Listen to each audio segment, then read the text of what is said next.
Pro-Black means we love our Black skin, we love other Black people, and we try to support Black-owned businesses.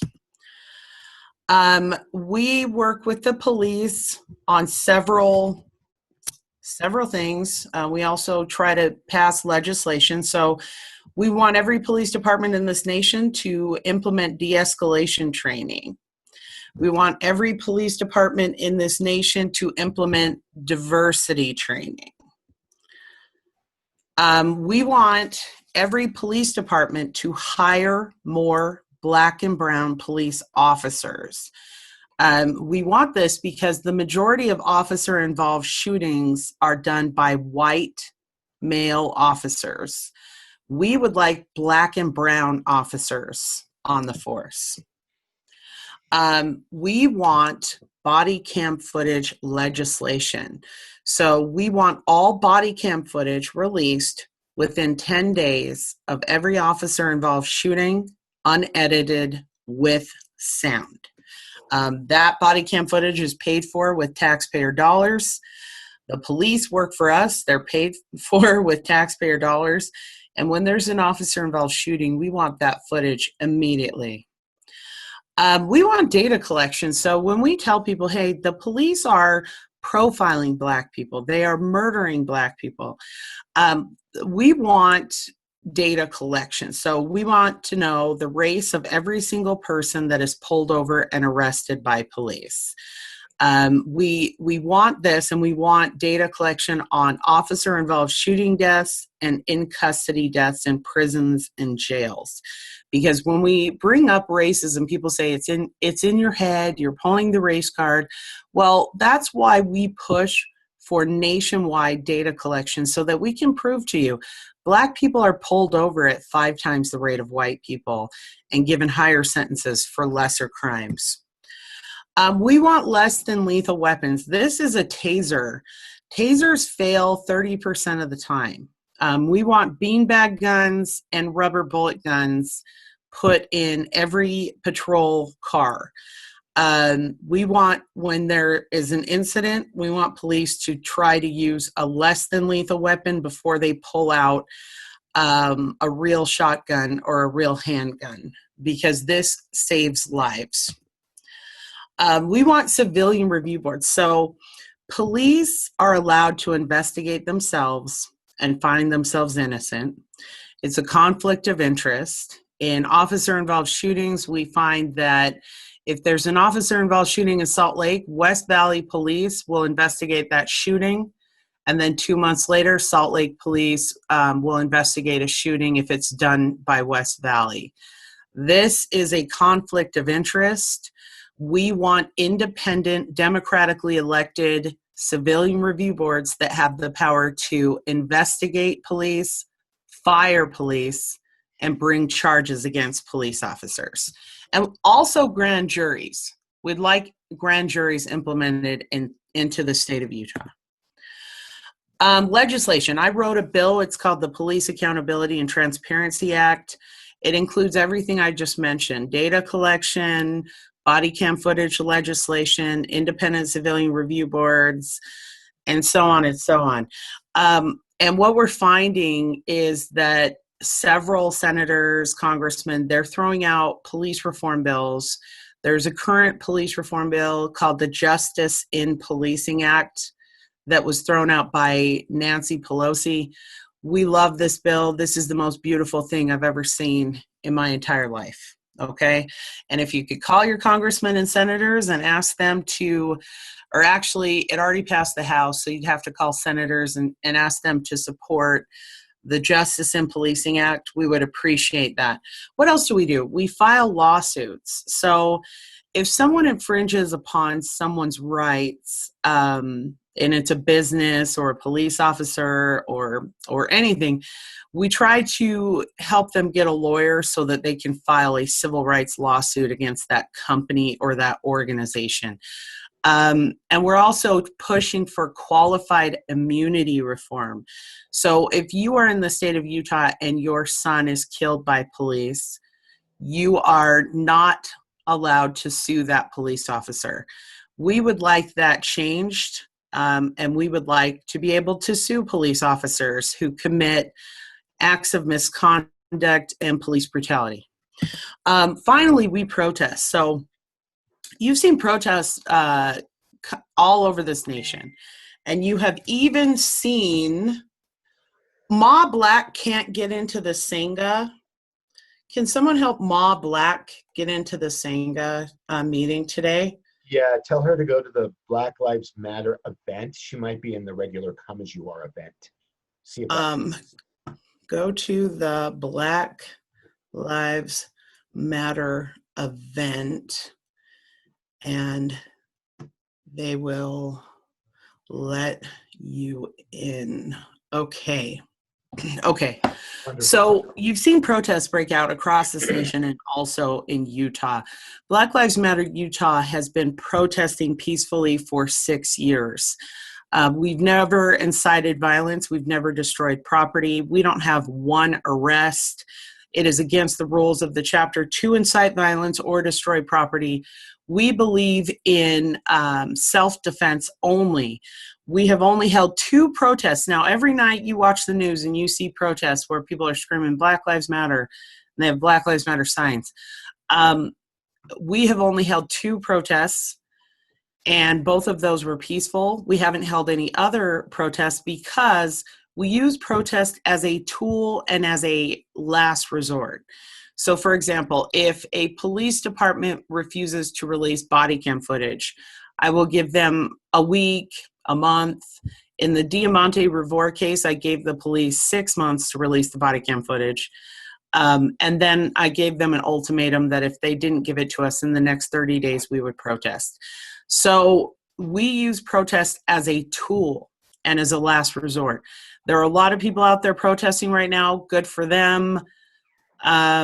We also see a lot of protest tourism, people going to protest thinking they're part of the movement because they attended a Black Lives Matter protest. And I just have to disagree with that. And so, yeah, when you see all those protests, that's not us.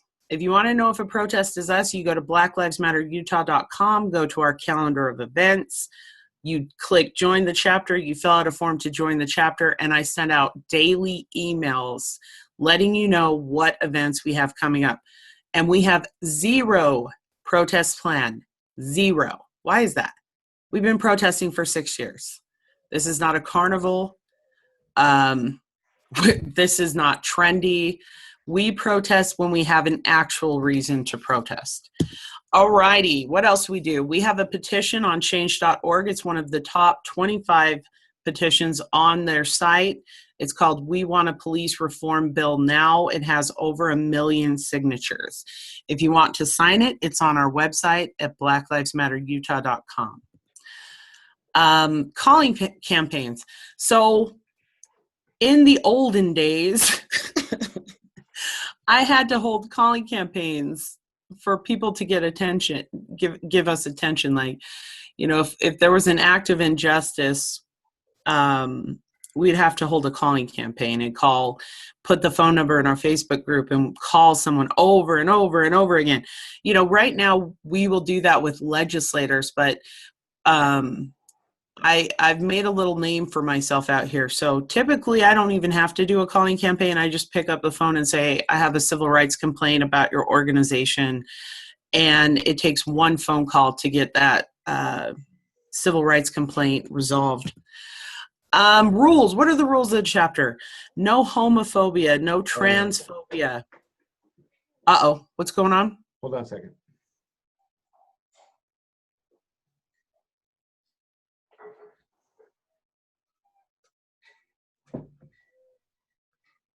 Okay.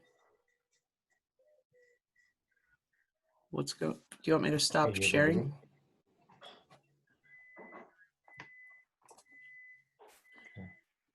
Am I supposed to keep going? Should I keep going? Okay, I'm going to keep going. All right, let's go back to this. Here we go. All right, so no homophobia, no transphobia. No inciting violence, no destroying property, no racial slurs against people of color, no misogyny, no internalized misogyny. There we go. We hold a summer camp for Black children. This would have been our third year to hold summer camp, but there's a worldwide pandemic. So we have held it twice. We rent out like 20 acres of land in Logan. It has cabins, it has a gymnasium, it has a lake with boats, a kitchen, heated showers. We take the Black children up to camp and teach them to love their Black skin and to be proud of their Black skin. We also teach them their rights when dealing with police. We're intersectional. What does that mean?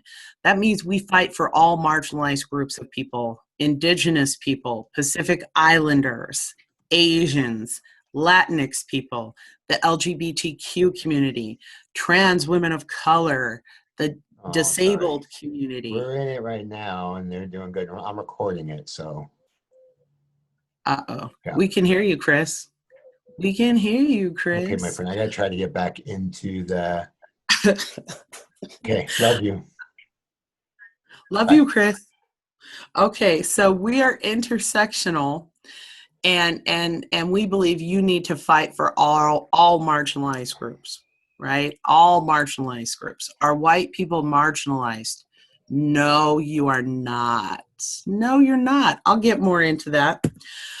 We bought a big school bus to turn into a mobile Black History Museum. We bought this 2 years ago. I'm not good at delegating. I said, I'm going to delegate this. This is what happens when I delegate, okay? Nothing gets done. That's why I do everything. I'm kidding. Okay, so we bought it 2 years ago. This is not the bus. We ripped the seats off. We put some carpet on it.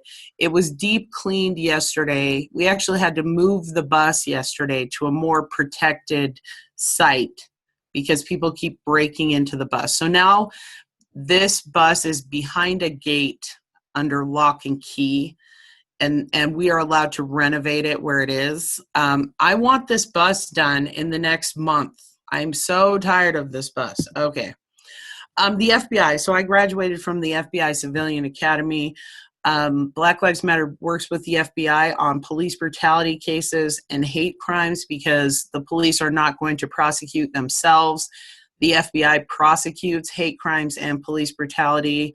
The FBI is making me mad right now because they're getting so many hate crimes reported that they're kind of picking and choosing which hate crimes they're going to prosecute. So they are making me mad, and they know that. They got a strongly worded email from me. Domestic violence. Black people can't call the police. We can't call the police because when we call the police, they show up and they kill us. Like Botham Jean, like Breonna Taylor. So many cases where Black people have, Bobby Duckworth, so many cases where Black people have called the police and the police show up and murder us. So if you're a domestic violence a victim, you're a Black woman, and you don't want to call the police, you can call me and I will show up and handle the situation. And I don't know, I want to say I've done this 40 times. I definitely handle the situation. I get them moved out of their house and find them somewhere else to live. Suicide prevention. One of the leaders of our chapter did take his life. His name is Trevor Mortimer. And that is when I realized I have to really watch the mental health of the members in the chapter. I think in Hollywood, they paint civil rights as this like almost romantic thing where you think, you know, and it has a good ending a lot of the time. Civil rights is hell. It is trauma. It is seeing murder and abuse every day. And it really, really affects your mental health. So I try to do some suicide prevention trainings every year and try to ask the members how they're feeling. Like, how are you mentally? And take some time away from the movement, because if you don't take time away from the movement, it will destroy your entire life. All right. And as you can see, I am definitely crazy because of civil rights. Okay, elections. I asked the members not to vote for anyone unless they have a proven track record of helping Black and brown people. Basically, people are going to always say that what they're going to do for the Black community. I tell them to look at what they've already done, because we see white politicians always saying, I'm going to help the Black community. Really? Well, you've been in office for 8 years. What have you done for the Black community while you were in office? We also send out a form called the Police Accountability and Transparency Document. And in that document, we ask them what they plan to do once they're elected for the Black and brown community. We also ask them to tell us how they're going to help with police reform. Okay. And the Civil Rights Act. So I think, I don't know what's happening in Utah schools. I don't know if they're teaching about the Civil Rights Act, because the majority of civil rights complaints that I receive are blatant violations of the Civil Rights Act of 1964. And I have to call, I called Tanner Clinic because we received a civil rights complaint about them last week. And I called him and I said, have you read the Civil Rights Act? Do you understand that you're violating federal law right now? So I like to inform people that the Civil Rights Act is real, and I'm here to enforce it. Okay. Now, this rest of this presentation is about advanced racial concepts. So I usually just take this to schools and I teach the kids about colorism. I'm not going to I don't have enough time to go through everything, but I will touch on a few basic concepts for you. So colorism is when a light-skinned Black person discriminates against a dark-skinned Black person. It's called internalized racism, and it's prevalent. So in white society, people often, they kind of romanticize white skin or lighter skin. And if you can see in this cover, a lot of magazines and a lot of Black people will actually bleach their skin to look more white. And it's really harmful. It's called internalized racism. This magazine made Gabernay Sidibe lighter in an attempt to make her more attractive, as if looking white makes you more attractive. Anyway, so I tell the kids in the schools about colorism. And that's also intertwined with self-hatred. So if you ever see Black and brown people who discriminate against other Black and brown people, it's called colorism. And then we go into white privilege. So what is white privilege? White privilege doesn't mean you have more money. It means you experience things differently. So what does that mean? You can walk into any movie theater in the state of Utah pre-pandemic, and you have a long list of choices of movies with an all-white cast. Black and brown people don't have that. If you're a white person, you can walk into any grocery store in the state of Utah and you can buy hair products for your hair type. Black and brown people often have to go to specialty stores. One second. Hold on. Okay. 1 second. I'm having a problem.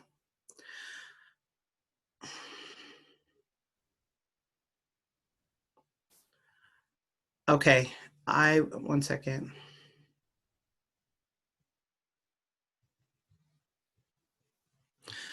Okay. All right. So anyway, you can go into any grocery store and you can buy hair products with your hair. You can buy your own foods, traditional foods. You can go, you're not profiled by police because of the color of your skin. You are not denied jobs because of the color of your skin. You're not denied housing because of the color of your skin. You can buy Band-Aids in your skin color, ballet tights, like the list goes on and on. makeup in your skin color. So you have something called white privilege. And these are just a few examples of, this newspaper. There was a white person who stabbed someone to death. They referred to him as a teen. The same newspaper referred to a black kid as a thug, and he got 3 years in prison for kicking someone. This is a white daycare provider who hung a toddler. She got probation for that. This single mom was doing a job interview in a food court. She was arrested for that. They showed her mugshot. These people killed their baby with cocaine. They show a picture of them on a yacht. During the Hurricane Katrina, when white people were scavenging for food, they called them scavengers. When black people were scavenging for food, they called them looters. Same thing, same time frame, same news source. A white man raped a girl, admitted to it. He got three months in prison. She had a non-violent drug offense and was in jail for 21 years. The list goes on and on. Okay, if you don't think white privilege exists, congratulations, you're enjoying the benefits of it. White privilege doesn't mean that your life hasn't been hard. It means that the color of your skin isn't one of those things making it hard.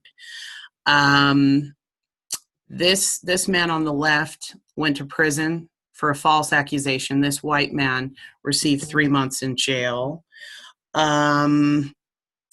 Let's see. Ryan Lochte went to a foreign country, destroyed property, urinated on a building. They called him just a kid. Tamir Rice was killed within 2 seconds of a police officer arriving on scene. And they referred to him as a man in the media over and over again. So you need to use your privilege to dismantle white privilege. Saying things like, I don't see race or I don't see color is beyond offensive. I need for you to see my color. My color is beautiful. And there's nothing I'm more proud of than being a Black woman. Here's another thing, my whole thing goes on and lists so many cases of white privilege. She stabbed someone. She didn't go to jail because the judge thought it would mess up her medical career. The judge said she didn't have to go to jail because she was talented. White privilege. This is Tamir Rice's classmate. Tamir Rice was killed for playing with a toy gun in a park. And this picture says, would you have shot me if I was playing with a toy gun? All right. So we have lots of examples of white privilege. I could go on for hours. Microaggressions are things we often see.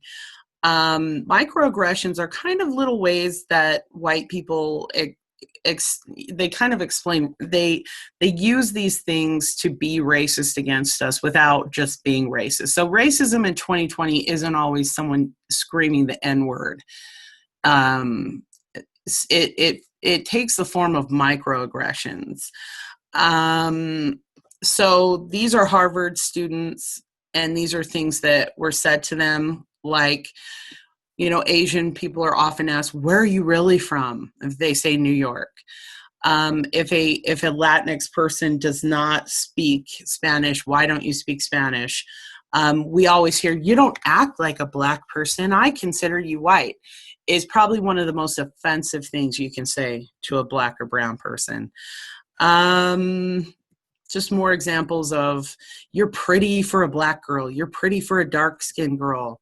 You're the whitest Black person I know. Just these are microaggressions. We experience those every day. Why mass incarceration? So, the United States has 25% of the world's prisoners. Black people are pulled over, as I said, at a higher rate than white people and given higher sentences for lesser crimes. So what we're trying to do here is stop the system of mass incarceration.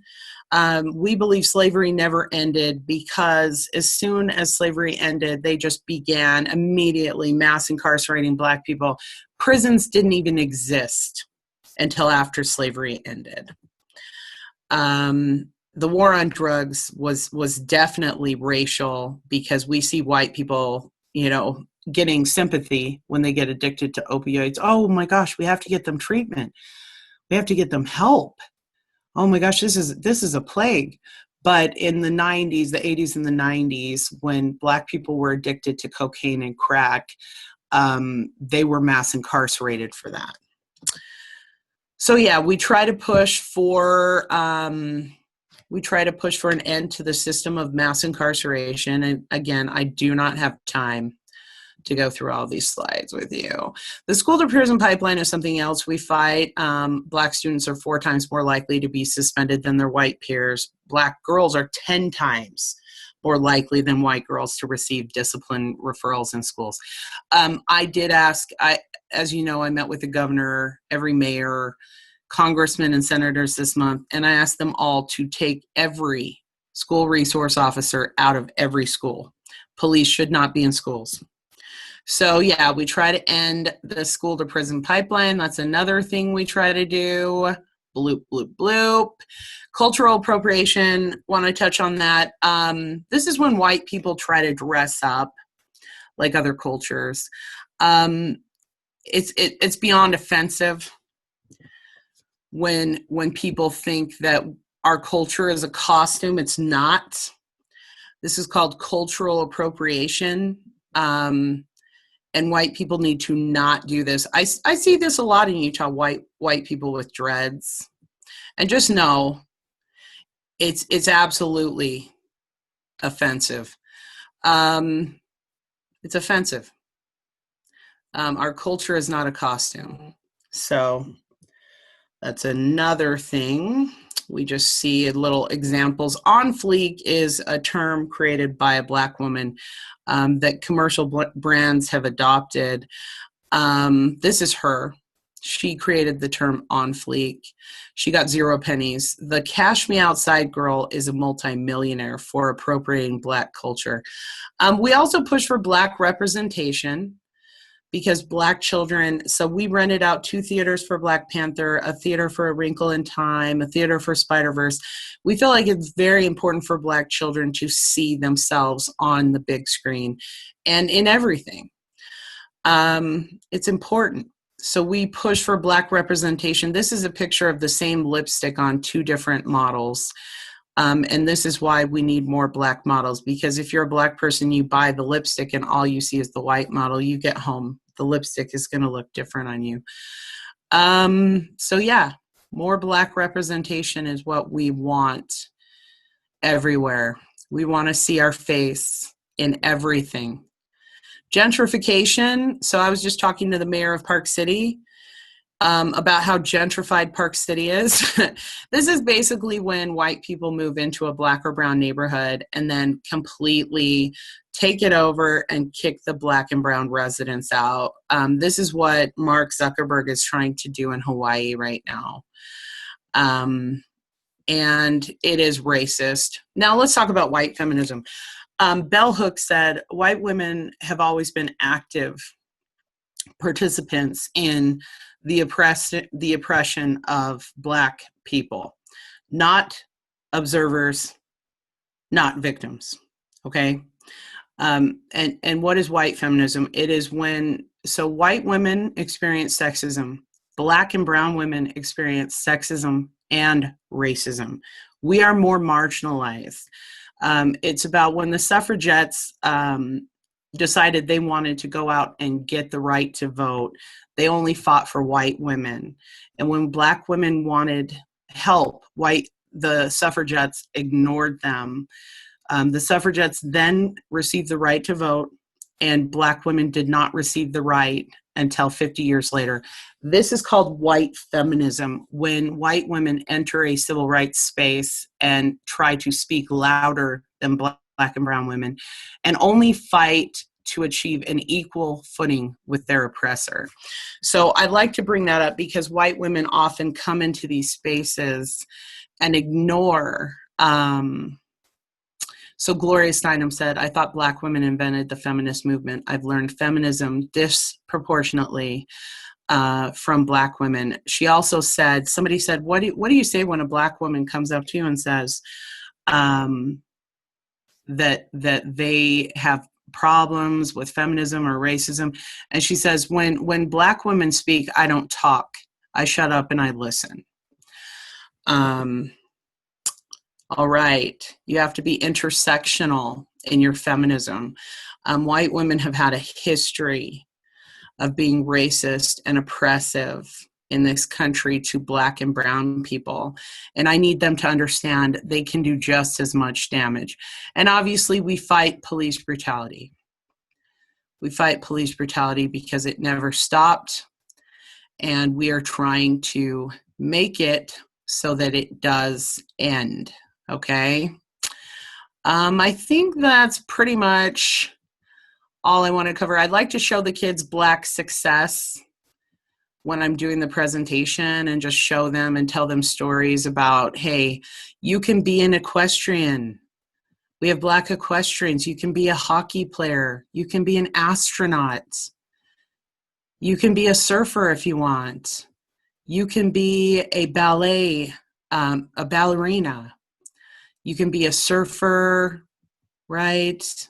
You can be a lawyer, a doctor, anything you want, you can be in this world. Black women have the highest college graduation rate in this nation.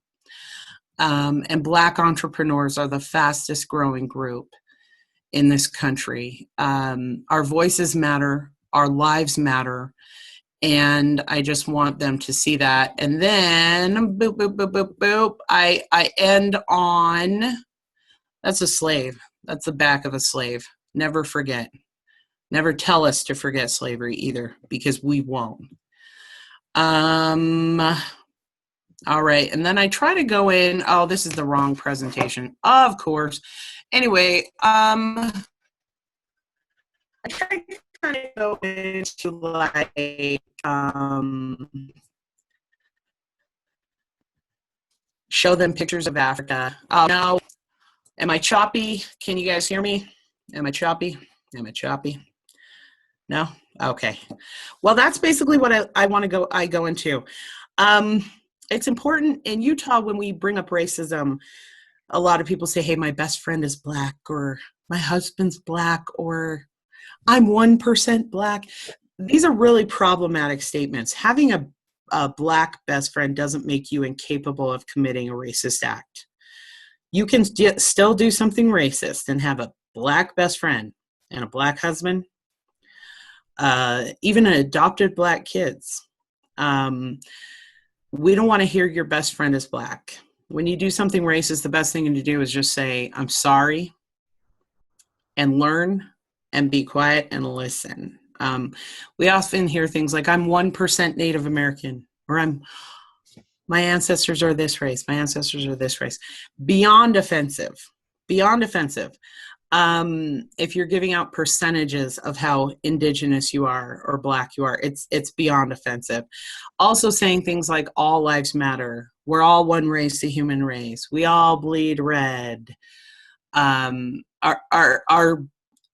beyond offensive. That's called racial erasure. We need for you to see our color. It's beautiful.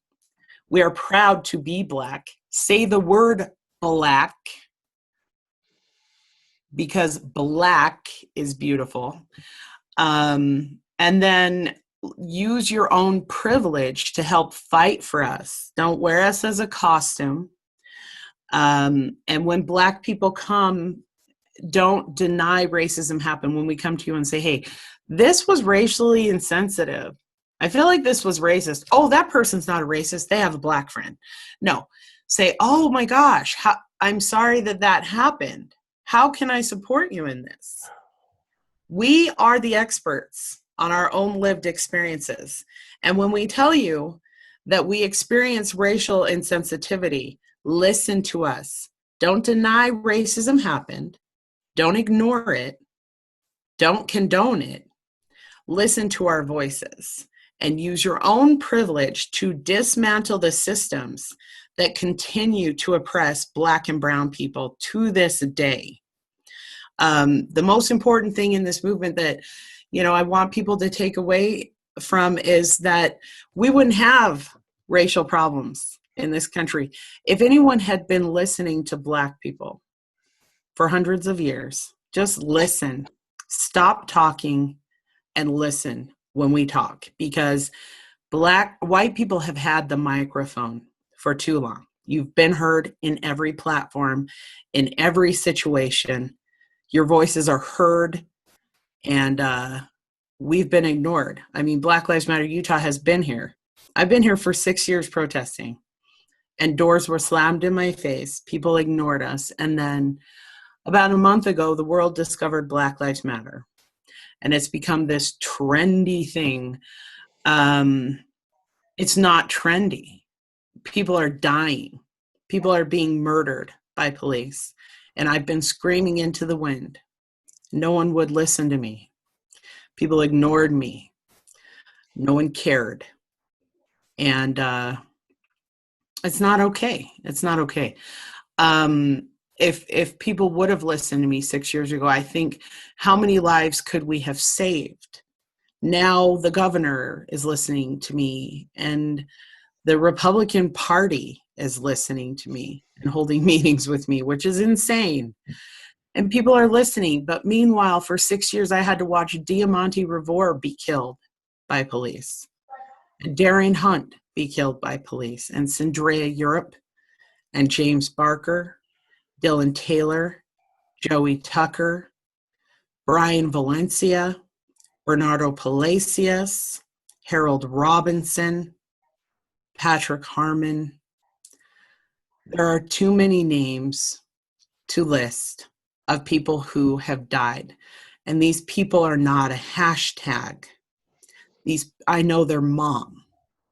And I saw Dylan Taylor's mom last night. And you know what Dylan Taylor's mom wants? She wants Dylan back. She wants Dylan back. And I know, I don't know a lot about Buddhism. I know it's about peace, I think. And I think it's about calm and Zen things.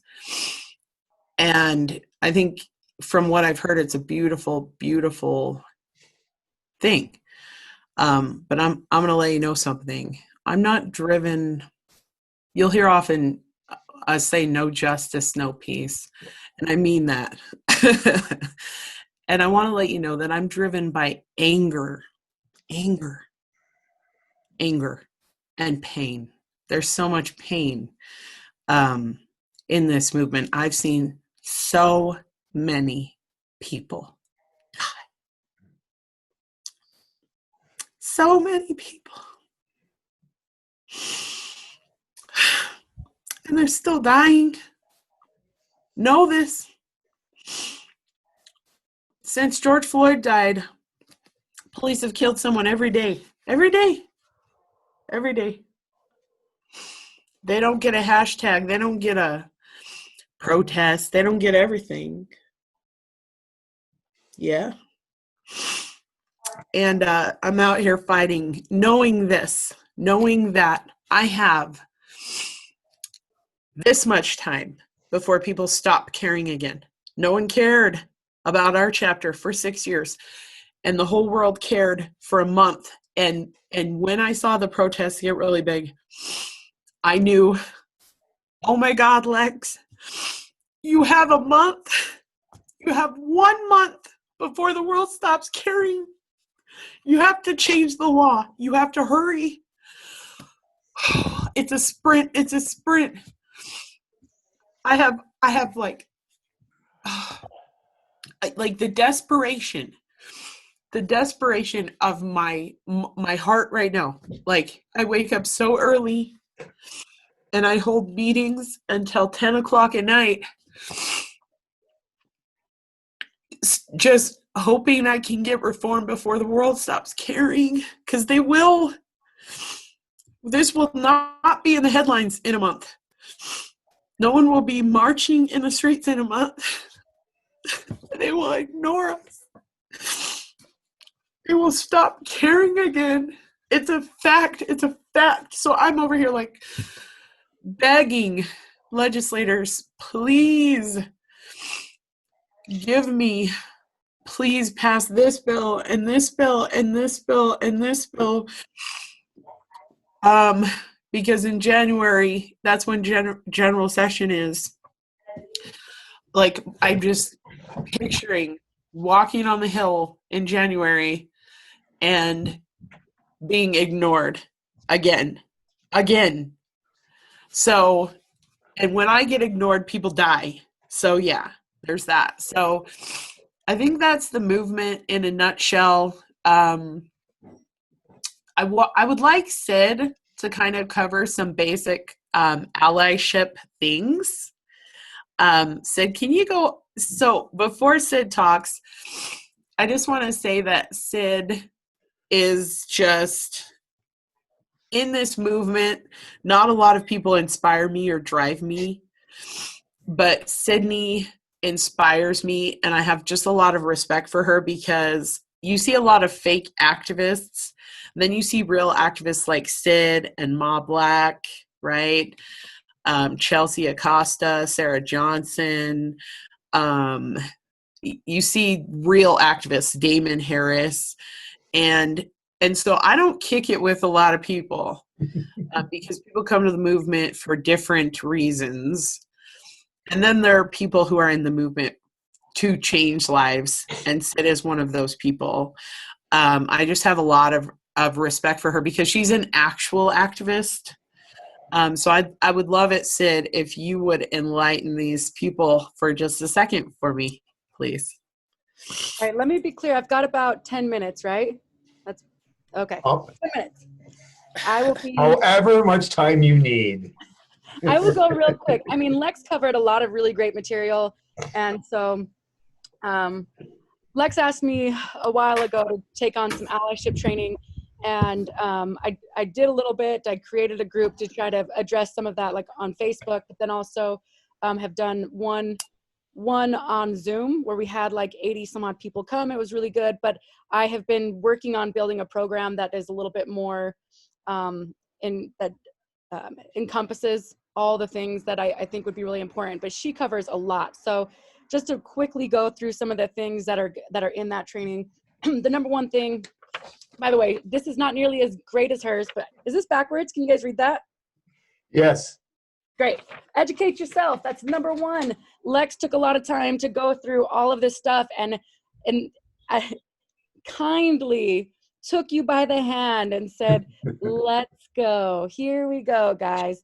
Giving you history and all of this stuff. But the simple fact is, it is not Lex's job. Every Black person that I know, including my husband, got numbers of phone calls all the time after George Floyd. Help me understand, does racism really exist? Is this word not okay? How is it? And every single Black person that I know after George Floyd was just like, oh, can I just like be myself? It takes a lot of energy just to navigate through the world with all of this that's going on a daily basis, to then have to take the time to educate every single person in their lives. And that goes for every oppressed or marginalized person. If I have to educate you all the time about what, about disabilities and about LGBTQ lives or LGBTQ communities, it's exhausting. So take the time and educate yourself. There's books. The thing is, we've got all this stuff right at our fingertips called the internet. If you ever need help, you can hit me up. I have a whole group where I just take people by the hand, and there's 1,000 people in that group almost. And I always say, phone call, let's have a phone call. And I will walk you through all those steps, because as a white person, it is my job to help out like that, so that Lex and other Black people can just like live their lives. So, I'm happy to take that on and do that with you. I will take you by the hand and we will get there. But there's so many books out there. There are movies out there. It's out there. Educate yourself. If you have a question, hit me up. I'm available all the time for you. Listen, Lex covered that. If a person in a marginalized group, if a Black person speaks to you and says, this is harmful to me, this is harmful to my community, listen, holy crap, just take a moment and just shut your mouth. But that's not what I meant. Nope. But I really want it. No. But my friend says it's not. No. Listen. Just listen. As a matter of fact, I put on an event just the other day And I used some language that I thought was fine. And a friend hit me up and she says, I don't understand that. And I explained it to her and she said, okay, cool. Thank you. That I feel better about that language now. This is a transgender person. And then I started hearing from other people and they said, hey, this is harmful. And immediately my first thought was, but I didn't mean it that way. And I'm like, shut your mouth, change it, make that change. Listen to people when they're talking to you. Listen to people from impacted communities. If a Black person tells you that's harmful to the Black community, gosh dang it, listen. Mind your fragility. So if somebody says to you, hey, this is harmful, and you're like, but, you're that, when you notice that immediate defensiveness, when somebody says something to you,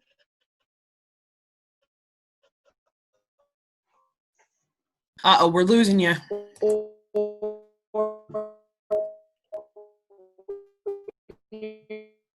You're like, Maybe. Okay, we're going to come back. Let's come back to Sid. But the name of her group is Privilege. What the hell is it? It's on Facebook, and she spends all her time basically educating white allies. And she also is in the ACLU in St. George. And so she advocates for Black and brown people, transgender people, Indigenous people, Latinx people, Pacific Islanders, Indigenous people in St. George. And so if you're in St. George or Southern Utah, and she also flies to Salt Lake frequently, and she hosted me in her house, in her big mansion house. Mansion, you have a mansion.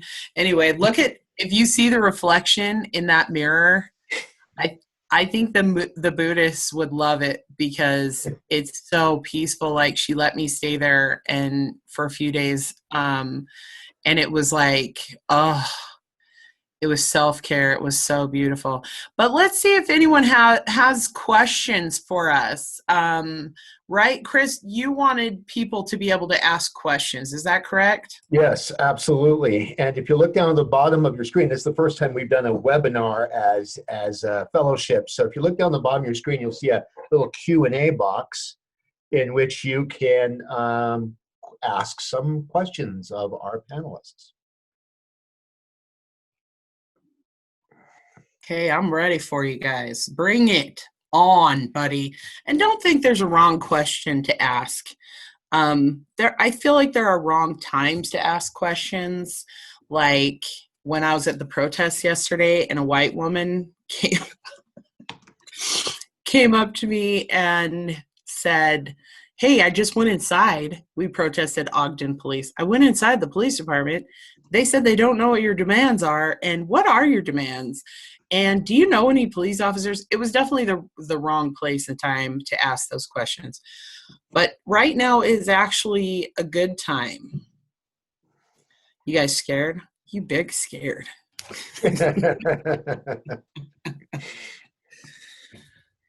Hey guys, this is my last civil rights thing today, buddy.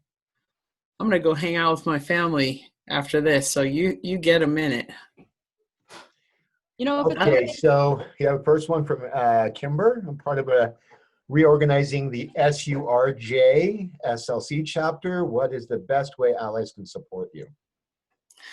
Ally education is really important. Holding white ally trainings. I remember when I started in civil rights, Surge was a force, and they really, really helped. And so with Surge, ally education is important, and kind of telling white activists who are out there that when they're at protests, it's never their place to destroy property ever. Just don't. You are getting Black people, you're putting their lives in danger, and I keep seeing white activists breaking things and Black activists being blamed for it. So it would be amazing if they knew their place and they didn't antagonize the police. If a Black person wants to antagonize the police, do your thing, man, because police are murdering us. But if white people antagonize the police, it's going to bring more violence upon the Black protesters out there. And just make sure that something I keep seeing is people selling Black Lives Matter gear without using a Black-owned screen printer. You know, these white people are out here. A group of white people from BYU called me and said, "Hey, we're doing a fundraiser for you. We're and we're going to raise all this money." And I said, "So I don't want a fundraiser. I don't. I want you to call legislators. I want congressmen and senators. People keep trying to throw money at us. You cannot end police brutality with money. I need for you to put your wallet away and pick up your phone and start calling congressmen." Well, we're going to hold the fundraiser anyway. So it's just offensive. Like, listen to us. Every day a new white person's like, "Hey, I'm doing a fundraiser for you." Oh, it's so frustrating. Please listen to us and what we need. What we need is police reform. No, bigger than anything. That's what we need. And I feel like it's allyship to invite us into this space. I believe it was Sharon Aaron and Ma Black that invited me into this space. That's called white allyship. That's being an ally. And I did receive a complaint about this group, and I was shown kind of a racially insensitive conversation between two people in which the white woman was like, "Oh, is it beat up on white women day?" You know, and it's just like, okay, so you're not a victim. So don't play the aggressor and then play the victim here. And then she went into, "I'm like 1% Native American" or something. And it was like, if I'm going to show a video of everything a white ally can do wrong, that was that conversation. Ma Black is a real activist who has been fighting for years for this, for her people, for my people, and has advocated so strongly. And the other day, just in the spare of the moment, I got my first interview with Telemundo, which is a big deal to speak to the Latinx community. And I'm like, "Ma, can you please translate this, please?" And she had a 5-minute head start, and she translated the whole thing beautifully. And I have no idea how she does it, because if I talk for like 15 minutes straight and then she translates it, I'm like, whoa, how did you remember everything I said? So yeah, I just think it's important for Surge to be allies, do allyship training, bring some Black and brown people in there to help you if they're willing to spend the emotional time to do that. And then the second question I see here is, what is the thing BLM needs most from allies right now? The first thing we need you to do is not call us BLM. Never, ever abbreviate the words Black Lives Matter. Okay? We want people to hear those words, to say those words, to understand those words, and to give those words meaning. And when you abbreviate it to BLM, it's my pet peeve. So that's step one. Secondly, allies need to look at their sphere of influence and affect that sphere. If you're a teacher, your sphere are your students. You need to go into the classroom and you need to be talking about racial sensitivity and implicit bias. If you are a doctor, your sphere of influence are your patients. How are you making sure that Black and brown patients are being included and have a safe space? Because we know there's a lot of racism in healthcare. I don't know if you're an artist, your art is your medium. Whatever you affect, every person on this call has a sphere of influence of people that you can influence. You need to go have hard conversations about race with them. You need to have them in your temple, in your Sangha. You need to have them at your workplace with your boss and your coworkers. You need to have them at your church. You need to have them with your family. everywhere you go, talking about racism shouldn't be taboo and uncomfortable. You need to have hard conversations and look at where you are right now. I own a business, right? So you own a coffee shop. How is your coffee shop being inclusive to Black and brown people? Are you hiring Black and brown people? Are you hiring felons? Not saying Black and brown people are felons, but there's not a lot of places that will hire felons in Utah. How are you helping the Black and brown community? So what I need white allies to do is to do some introspection and find out what their circle of influence is. And I need you to get to work and have hard conversations with everyone and figure out how you can use your privilege to help us and how you can dismantle these systems. I mean, my dream list would be call every congressman and senator and councilman and mayor and say, I'm a citizen, or I'm not a citizen. Even if you're not a legal citizen, your voice still matters. And you need to say, I want police reform right now. If everyone in Utah did this, it would be impossible for them to shut us down. The next question is there a list of action items allies can take on your website? So anyone who goes to Black Lives Matter Utah and clicks join the chapter, they're going to get daily updates from me. I sent out a list of everything I wanted the allies to do the other day. I'm happy to send it out again this week. If you go to our website, blacklivesmatterutah.com, and join the chapter, I'm willing to send that list out again. And there's also a tab that says, how can I help, on our website. So you can look under that tab as well. Can I talk about Utah chapter versus the national movement? So we are not part of the national network of Black Lives Matter. I am one of the Ferguson protesters. So there are a lot of people that went to Ferguson and protested. You may have heard of DeRay McKesson. He also is not part of the national network. Brittany Packnett, she came and spoke at the University of Utah. She is not part of the national network. Sean King. Bassem Masri was killed last year. He was a part of the United Front, and he was a big part of this. Bree Newsom, I don't know if you guys remember the black girl who went to South Carolina, climbed on top of that flagpole and ripped off the Confederate flag. She is a part of my organization.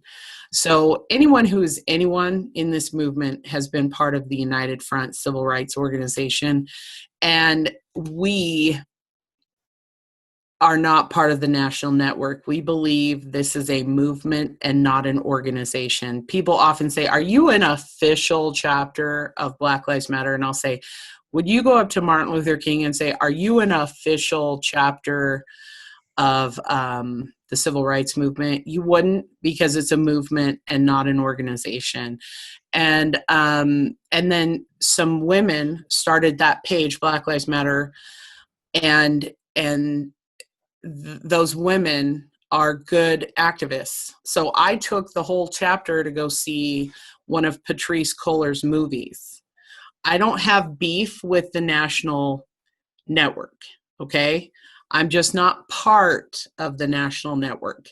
I wrote the charter for my own chapter. I wrote the rules and the goals. We believe the founders of the movement are Mike Brown, Tamir Rice, Eric Garner, Sandra Bland, Darian Hunt. They believe the founders are them, Alicia Garza, Patrisse Cullors, right? And either way, I don't have a beef with them. I'm just not part of them, okay?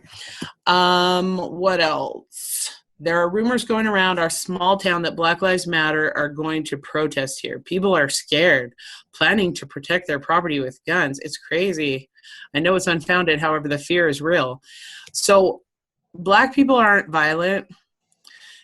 And I know you probably didn't mean to be offensive, but saying people are scared of us is offensive.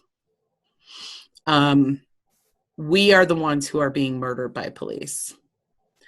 And I mean, I'm glad you didn't put your town, because I definitely would have organized a protest.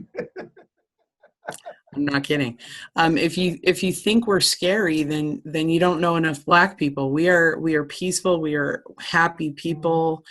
We're loving people. I've never seen people with bigger hearts than Black people. And protect their property. Ugh.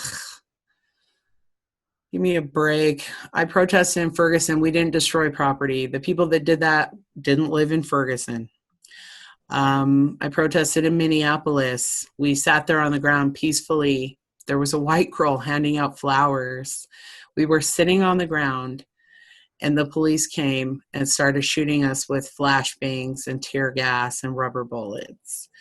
Any building that is destroyed during this entire movement can be replaced. You can never bring back Patrick Harmon, who was killed by police. You can never bring back Mike Brown or Darian Hunt or Dylan Taylor or James Barker. You can repaint a building. You can't bring back Sindrea Europe. I want people to think about the destruction of property that they've seen, and I want them to ask themselves this question. Are you more bothered by watching a building burned or looted than you are at watching George Floyd be murdered on camera? And if you're more bothered by watching a building being burned down, you are definitely the problem. Now, again, Black Lives Matter Utah has never had an arrest. We've never destroyed property. We've never incited violence. But we also know Martin Luther King said the riot is the language of the unheard. We mourn broken bodies. We don't mourn broken buildings. So tell your town to take some diversity training. And I don't have any protests planned in your town. There are several groups protesting right now. One's called Insurgents, one's called PSL, one's called Justice for Bernardo. I'm not holding any protests anytime soon, unless you tell me your town. I'd like to come by. All right. Is there a list of Black-owned businesses to support on my website? Yes. BlackLivesMatterUtah.com. The company I work for offered employees the ability to take occasional volunteer days to assist with Black Lives Matter in our communities. They specifically mentioned racism and Black Lives Matter. The problem is we lack direction. Is there something I can suggest to my company that would be helpful for volunteers to do when they have the day available? The company has offices throughout the US and India. That's awesome. Yeah. Okay. So what you need to do when you lack direction is ask Black people and brown people. So there's a place called Capital West Boys and Girls Club. You need to ask them what they need. Then you drive to West High School or call them on the phone and say, what do you need? Then you go, I'm trying to think what other organizations you can go to and say, basically, what do you need? What supplies do you need? How can we help you? The Navajo Nation right now is really suffering. Tomorrow, I'm going to put a link on my website to donate to the Navajo Nation. And so that people can make donations to them as well. And then right now, school supplies are a big deal. Helping families who cannot afford laptops to have their kids do learning from home is a big deal. And the homeless community, downtown Salt Lake City, they need supplies. They need ice water. They need water. They need food down there. And it's really hard because we used to go down to Rio Grande and we could drop off supplies to one, centralized group of homeless people, but then they over-criminalized the homeless and did Operation Rio Grande, and now the homeless encampments are spread out everywhere. You have to hunt them down to find them and to give them supplies. So definitely help the homeless communities down there. It's hot. They need water. They need ice. A lot of people, when they're dropping off water to the homeless, they drop off water. Well, that water is lava. like in an hour. So if you could bring feminine supplies, and I bring bags of ice, like entire bags of ice, and they love it because it's hot. So yeah, I'd say that. Now I think I got every question. There's one question over in the comment section about Carly Reynolds talks about her parents loving Trump and Fox News, and they got in an argument about their beliefs, and he felt hurt that she thought he was a racist. How can you have conversations to explain how these things are racist? Okay, and so when you're talking to your dad, say, hey, Dad, you may not be a racist, but what you're doing is racially insensitive. So you're not a black person, and Donald Trump says a lot of really offensive things that the black community takes offense to, calling our countries shithole countries, putting Latinx people in cages, losing 1,500 Latinx kids, insulting black reporters, saying that black people commit the most crimes, saying black people aren't being killed by police, calling us thugs, threatening to kill us, protesters, calling Black Lives Matter a terrorist organization. These are really offensive things. And when you support a man who does racially insensitive things, it makes you look racist. And it's offensive. And politics aren't, hey, we can disagree on politics and still be friends. No, if your politics are rooted in subjugating me and marginalizing me, we cannot be friends.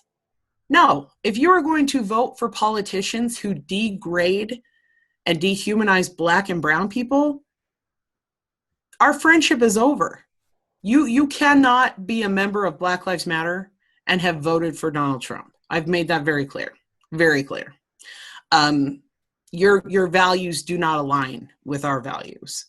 It doesn't mean you can't be a Republican, because I'm happy to work with Republican senators and congressmen on legislation.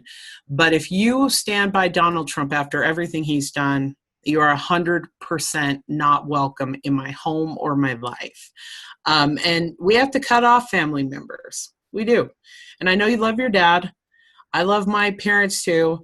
But sometimes you just have to let them stew. And I read this one meme one time that said, you know, the only way we can really punish Trump voters is to eliminate ourselves from their lives. They have to face real consequences for their actions. If they think they can hold these beliefs and still continue to be our friends and our family members, they're mistaken. I lost every family member that I had except my black family and my mother during this movement. Okay, so I'm half white and half black. Which side of the family still talks to me, guys? Not my white family. Not my white family. And that's okay, because I would rather have them not talk to me than have me be that token family member where they're like, my cousin's Lex Scott. Totally not racist, you know? It's like, no, you don't get to use me as your excuse to do racially insensitive things and then say my cousin is black, my best friend is black. You don't get to do that. So yeah, and then it says when allies can do what allies can do. Number one, oh, that's Bob. Okay. All right, Bureau of Land Management. Okay, so did I get everybody on here? I believe so. Well, I'll just end by saying thank you so much for having me. When you do something racist, you know, I'll tell you a story. I'm almost done. Is there coffee? Please help me. Help me. Baby, give me coffee. I'm almost done. I'll finish by saying this. A few years ago, there was a deaf man who came into Black Lives Matter. He was deaf. And he said, Lex,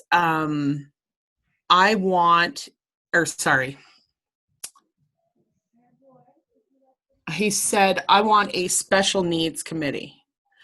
and I want you to create a special needs committee, and I want you to hold special needs meetings. And so I created a group called Special Needs Committee to hold special needs meetings. And then I get a call from Sarah Johnson. Sarah Johnson is the epitome of an activist. She fights for people with disabilities. She calls me on the phone and says, take down that post, take down that group, delete that post. It's super offensive. So I hurried and deleted it. And I said, what's going on? And she said, the word special needs is offensive to people with disabilities. And she explained why it was offensive. And she kind of like educated me for like an hour. And then I put her on I apologized. And I put her on a call with the man or a chat, and he said, well, she said, why don't we name it the People with Disabilities Committee? And he said, deaf people find the word disabilities offensive because deaf people actually have more abilities than hearing people. And they didn't want to call it the People with Disabilities Committee. And so, but they definitely didn't want to call it the Special Needs Committee. And so they came together and did like a deaf committee and a People with Disabilities Committee. But I learned a lot from Sarah. Instead of taking offense and becoming defensive and saying, well, my kids are autistic and I've been calling them special needs their whole lives, which I have. I said, I'm sorry, I didn't know that was offensive. I will never do it again in my whole life. Also, how else can I help you? And they said, well, your office space isn't accessible, right? And if we're writing tracks, it's really hard to get to your office space, and every protest needs to have a deaf translator and needs to have a disability section and all of these things. And so then when I was asked to speak at the Women's March in Logan, I told the organizers, I need a person with disabilities there. We need a translator there. We need seating for people with disabilities. And I want a person with disabilities to speak. And they're like, hey, Lex, we have, and I asked for an Indigenous activist, a Latinx activist, a Pacific Islander activist, everything, trans women of color. And they said, okay, Lex, we got a Latinx woman. We're good. And I said, so that's not what I asked for. So we're going to keep working. Well, we don't know them. We don't know where they are. Find them. And so that's how I try to be an ally, is every space I go into, I make sure other marginalized groups are sitting in that space with me, on those panels with me. And when people with disabilities come to me and say, hey, you're not being an ally, instead of getting defensive, I say, hey guys, I made big mistakes. I'm not only going to say I'm sorry and listen to you, I am going to ensure that I can try to make this right in the future. And we're currently hunting for a building to buy for Black Lives Matter. And I said the following things. I want a building that is wheelchair accessible.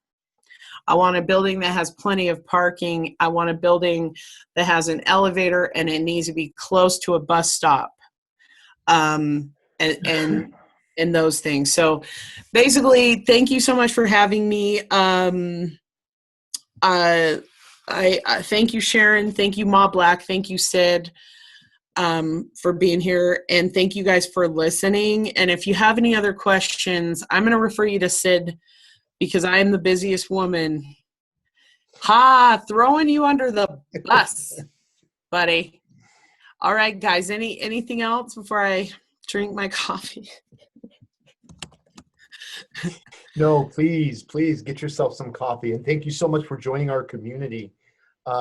We cannot thank you enough. One of the Dharma talks we gave about a month ago was Angry Buddhas. And there are times when it is appropriate for a Buddha to be angry.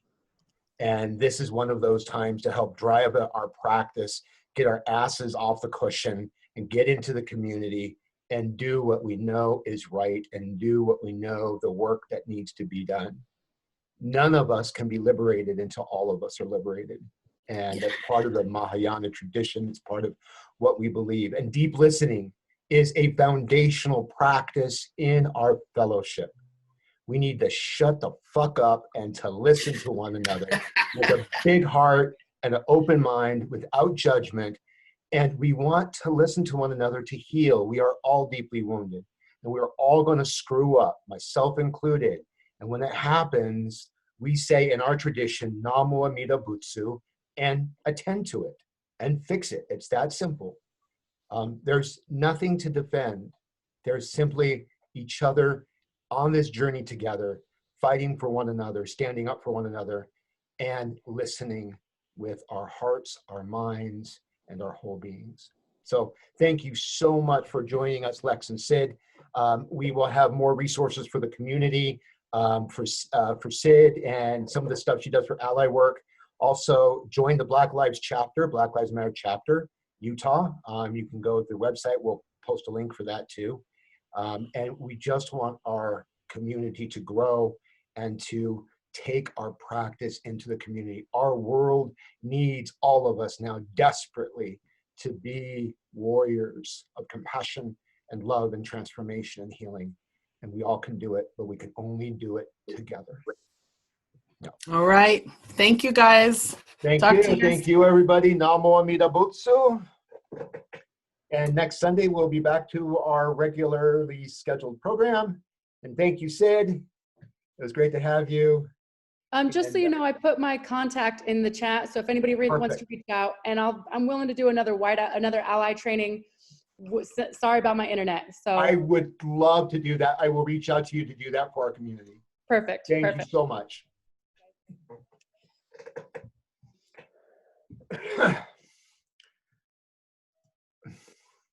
So for everybody else, we have a few minutes. If you would like to say something in the chat, or if you have another question for me specifically, you're more than welcome to ask. Otherwise, you're welcome to have a beautiful Sunday and think about some of the things that were heard.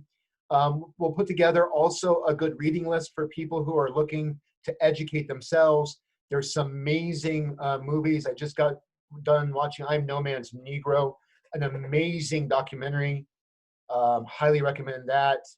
There's a few other out there that would really be beneficial to watch.